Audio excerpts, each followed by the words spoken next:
We have our tools, now we're gonna go composting. Welcome to Plastic Warriors Try, where we're trying zero waste living. Plastic Warriors! Plastic Warriors!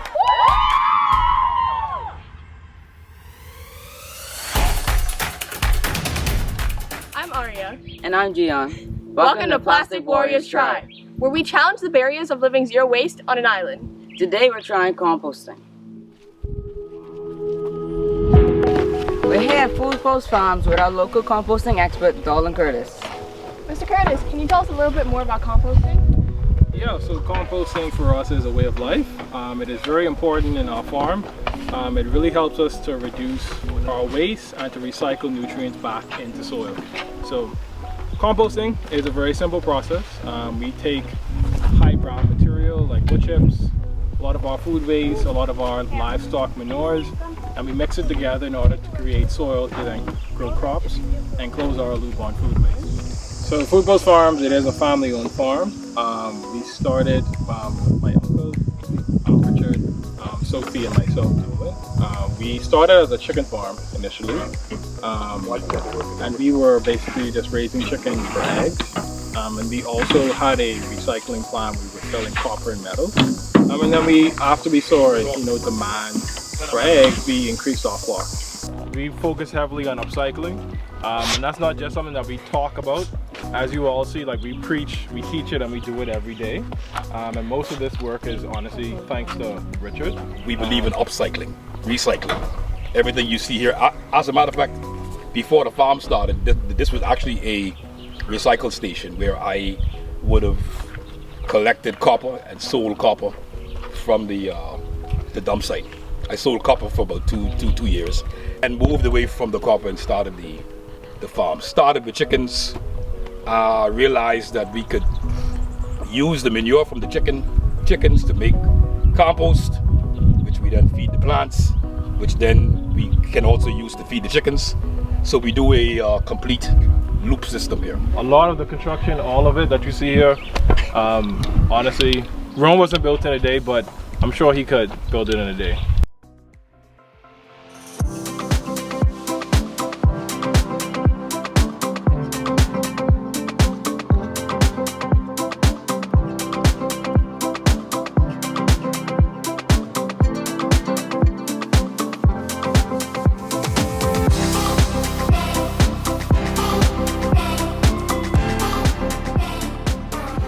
So, like we said, nothing goes to waste. The rabbits, although we give them feed, they also can eat like shepherd's needles, a lot of the grain waste that you see around here, like all the weeds.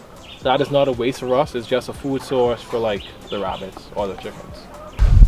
This log right here has been filled with mushroom spawn or fungus and then covered with beeswax. And then it'll basically be left here to sit for a couple months. And then at each of these spots, you'll see a flush of mushrooms. Okay? So these ones are oyster mushrooms. So they're edible. Yeah. How cool. And how long will it take to grow? This will take about, depending on the climate, like 4 to 6 months. Oh wow. And then, but then once they flush, they'll keep flushing for like 3 years. Oh. Bunnies, like we said, they are free range in this area.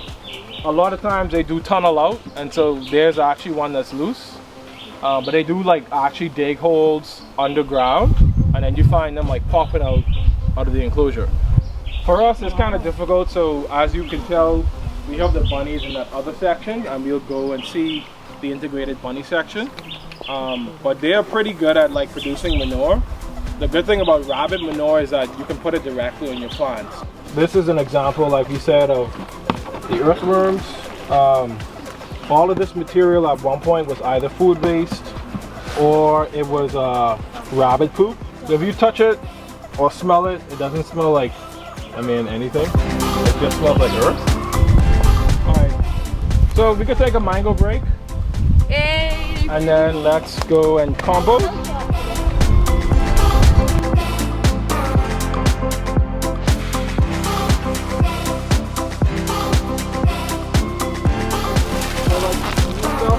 Obviously, an animal manure.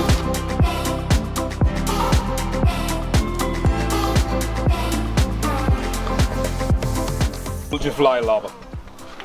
Relax, you gotta walk. The big, thick worms. We actually would feed them to the chickens. They are high in protein.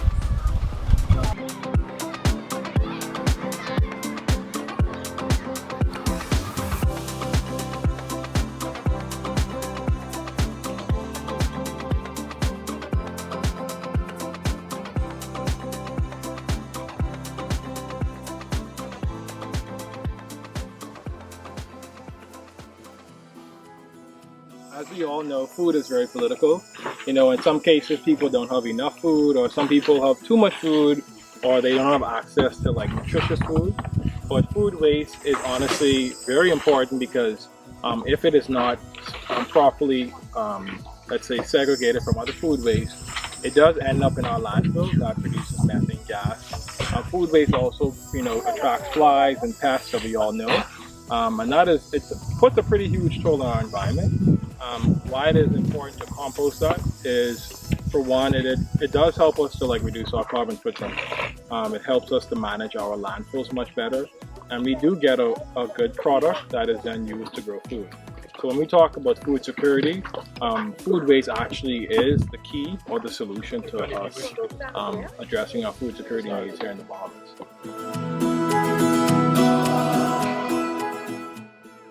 So for us, when you think about the 6 R's of being zero waste, which is rethink, reduce, reuse, recycle, repair, and rot.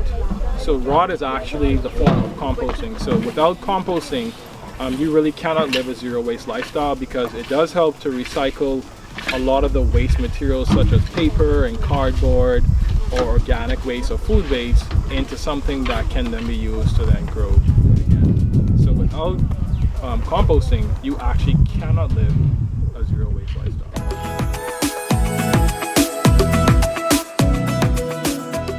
The reality is sometimes alternatives are hard to source here. And even if we do get them, most will be disposed of and ended up in our landfills or oceans.